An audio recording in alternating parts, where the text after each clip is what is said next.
Fresh పచ్చడి చేసుకుందాం. రోటి పచ్చడి. ఫస్ట్ పచ్చిమిరపకాయలు వేసుకుందాం, ఉల్లిపాయలు, కొంచెం వెల్లుల్లి,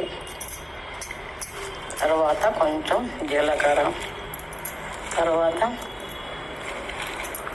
వేసుకొని కొంచెం కరివేపాకు కూడా వేసుకొని కొంచెము వేడి నీళ్ళలో తడిపెట్టిన చింతపండు వేసుకొని ఇప్పుడు మెత్తగా దంచుకుందాం.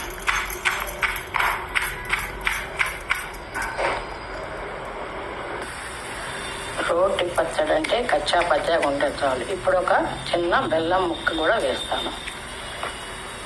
వేసి అది కూడా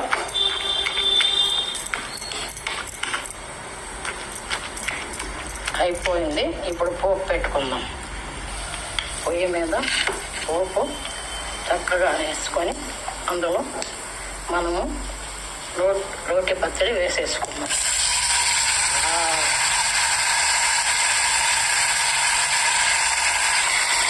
ఇలా ఒక 2 నిమిషాలు పచ్చి వాసన పోయేదాకా వేయించుకొని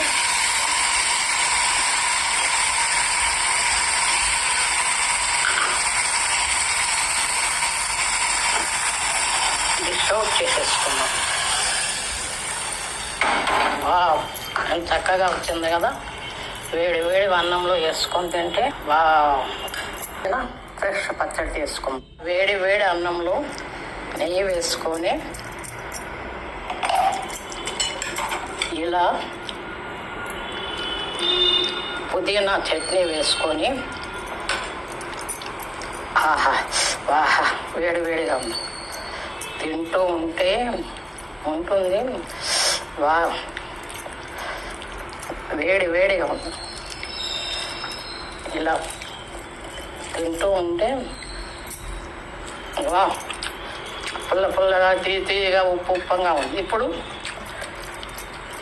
ఈ రోట్లో కూడా కొంచెం వేసుకొని చేసి తిందాం. ఎంత బాగుంటుందో. ఇది కూడా వేసుకొని కలుపుకొని